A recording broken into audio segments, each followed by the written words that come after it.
сайн бацхан хүүхдүүдээ бүгд найрамд Монгол ард улсад социализм байгуулах оролдог гэсэн бүлэг сэдвийн хүрээнд өнөөдрийнхөө хичээлээр бүгдээрээ Монгол улсын анх дугаар үндсэн хууль гэсэн хичээлийг үзье.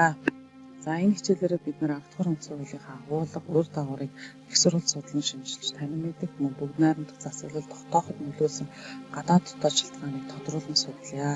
За өмнөх хичээлээрээ бид Монгол улс сэргэн мандсан гэсэн бүлэг сэдвийг үзсэн байгаа.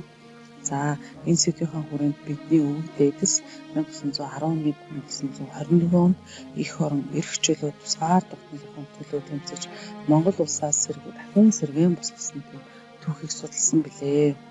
За 1921 оны 7 сарын 11-нд 7 сарын 10-ны өдөр морин цагт засгийн эрх шийдвэрлэх ёслол болж ардын засгийн газрыг байгуулсан байна.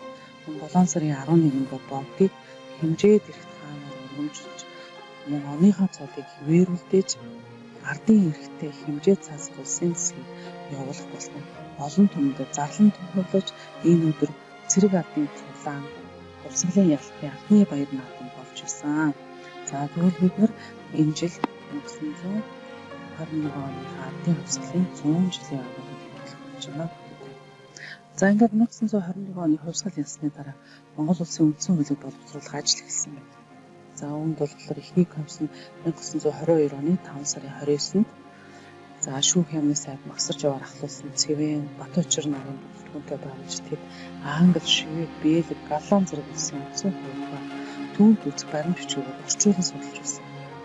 За үүний дараа дараагийн комисс 1924 оны 10 сарын 24-нд үндсэн хууль боловсруулах комиссыг өөрчлөж шинэ төслийг бол цэвэндорч Цэвэн, Чинүүд, Сесигацгийн боловсруулсан байна.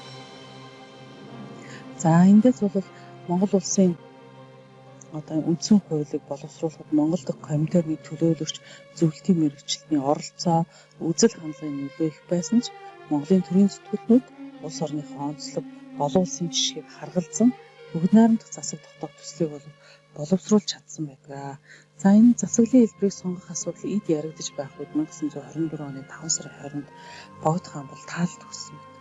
5 сарын 31-нд зөвлөлт холбоот улс дундад эрүүл улсын хоорондын асуудлыг зохицуулах ерөнхий зарчмын тухай хэлэлцээр байгуулагдаж хоёр этгээд гадаад Монголыг дундад эрүүл улсын бүрэлдэхүүн хэсэг гэж тодорхойлсон байна. За энэ шинэ төрлийн засгийн хэлбэрийг бүгд найрамдах засгийн хэлбэрээр тунхаглах боломж нь 1924 оны 6 сарын 3-аас 7-нд Монгол Ардын намын төв хорооны тэргүүлэгчдийн хурлаар бүгд найрамдах засаглал тогтоох тухай тогтоолыг гаргасан байна. Монгол Ардын намаас анхны мөрийн хөтөлбөр буюу гадаад Монголын түмэнд тунхаглан зарлах бичигтийн тусгасан засгийн эрх мэдлийг ард түмэнд шилжүүлэн авч ардын хуралд сонгуулийг хэрэглэсэн бүрэн байгууллагаас зогноо гэсэн зорилтыг хэрэгжүүлэх цаг үе нь ирсэн гэж шийдсэн. 1924 оны 11 сарын 8-наас 28-ны өдрүүд улсын анх дугаар хурал нийслэлийн хуралдсан улсын хурлаар засгийн газрын яамдын тайл бүх аймаг шав ховдын тариачин алтан урайхан хасгийн хөшөөгийн ихтгэлийг сонсож засгийн газраас баталсан хууль дүрм үндсэн хуулийн төслийг хэлсэн. Улсын хурлаар хэлсэн шийдвэрлсэн хамгийн гол асуудал бол Монгол улсын анх дугаар үндсэн хуулийг батлан тогтоосон юм байна. За үндсэн хууль Монгол улсыг бүгд найрамдах бүрэн эрхт ард улс хэмээн нэрийдэж үндсэн хуулиар Монгол улсын төрийн байгууллагын тогтолцоог хуульчлан баталж өгсөн байдаг.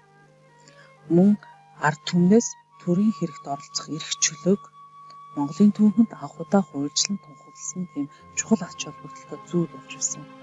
Үндсэн хуулинд иргэдийн эрхийг тунхаглаж түүнийг хэрэгжүүлэх баталгааг хуульчиж тус улсын иргэд угсаа шашин эрэгтэй эмэгтэй ялгаргүйгээр нэгэн адил эрхийг эдлэх, хүн бүр чөлөөтгөр үг хэлэх, хэвлэх, жагсах, хуралдах, эвлэлдэх, мөн эрдэм боловсролыг олж авах бусдын хөдөлмөрийг үл мүлжигч 18 наснд хүрсэн иргэн бүр сонгогдох хэрэгтэй гэсэн тунхагласан байдаг. За хүүхдүүдэд тэгвэл анх дугаар үндсэн хуулийн зааснаар бүгд найрамдах Монгол Ард улсын төрийн дэд эрхийг улсын хурлд хадгалах ба хурлын чөлөө цагт улсын баг хурал мөн хурлын чөлөө цагт улсын баг хурлын тэргүүлэгчд ба засгийн газрын дунд хадгалнаа гэсэн юм сурвалж бичгээс та нар юун тухай өгүүлж байна вэ? Үүнээс мөн зөвийг нь сонгороо. За тийм гэж төрийн байгууллагуудын эрхэмлэлийн хуваарлтыг бол үүнээс бол өгүүлж байгааг харж болох нэ. За тэгвэл өнөөдрийн хичээлээр 1924 оны Ахтугаар үндсэн хуулийн анх удаа Монгол орны төр шашны заавлаж хэмжээгүй эрхт хаан засаглаас бүгд найрамдах засаглалд шилжсэн хүний эрх чөлөөг дээдлэх үзэл санаа агуулсан зэрэг дэвшилт үзэл баримталтай хэдий боловч ард түмний гарал угсаа яс үнс нийгмийн байдал хөрөнгө чимээ шашин шүтлэг үзэл бодлогыг ялгуурлан улс төрийн захиргааны эвлэг жинхэнэ ард түмсэнд нийцүүлж мөн нийгмийн журамт ба ив хамт ёс журмыг эрмэл зэгцэг зорилго томилсноос гарч улаан туслаж гэсэн. За мөн Монгол бүгднээр засаглах болсон гадаад дотор шалтгааныг хэлжсэн. Гой бүгд хаан таалал төлсөн. За мөн 5 сарын 31-нд хоёр улсын ерөнхий зарчмын тухай хэлэлцээр байгуулагдаж гадаад Монголыг бүгд эргүүлсэн бүрэлдэхүүнс гэж тодорхойлсон. За мөн зөвлөлт орц улсын найрамдах засаглал шийдвэрлэх төр төлөвлөгөөнөөр их сурвалж нэгээс бас харж болохоор юм аа.